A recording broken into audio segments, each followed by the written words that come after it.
съм Нанси и ще ви разкажа как снимахме рекламата за ипотечен кредит от ОББ.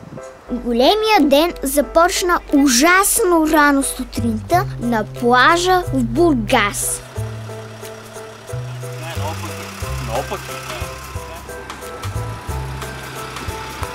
Добре, че Борис и Стойчо са истински професионалисти и изобщо не се оплакват, че това си е истинско забавление. На всеки му се иска да пусне хвърчилото. А тук операторът Жоро Андреев е облякал нещо смешно с чучур отгоре. И после тича с него, а други трима го пазят да не падне. Изобщо сериозна работа.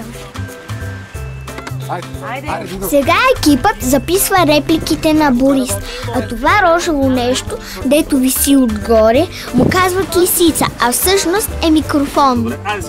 Най-сетне и Виктор успя да се добре до хвърчилото и той малко да се позабавлява. Поснимахме и на едно щуро място с кранове, които вдигаха страхотен шум през цялото време.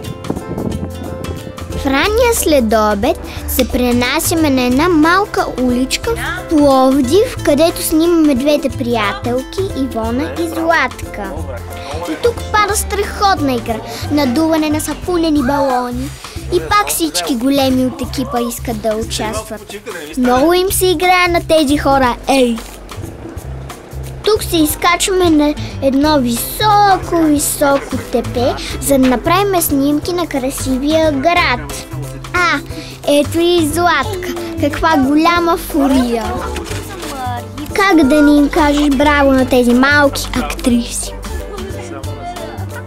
Вече сме в София. Следващите ни герои са Любчо и Митко. Кой е като тях? Ритат си топка най-безгрижно, а целият екип ги следва по пети. Така е то в голямото кино.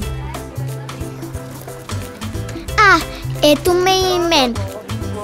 Качиха ме на покрива на една висока сграда, където небето беше красиво, пълно с розово и синьо. Казах си всичко без проблем, но това не е изненада за никого.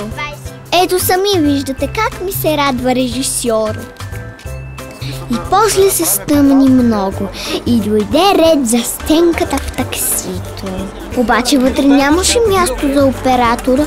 Чудя се как тогава снима на тази сцена. Магия някаква е била това.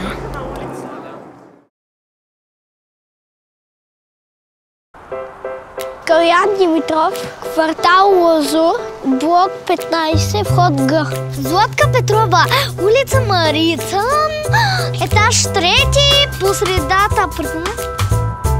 Тодор Савов, младост 1, блок 152, етаж 8. Мария Благоева, улица Вишнева, номер 25. Аз съм на 5 етаж, а на първи живее едно куче. Твоя дом, това си ти. Ипотечен кредит от ОББ.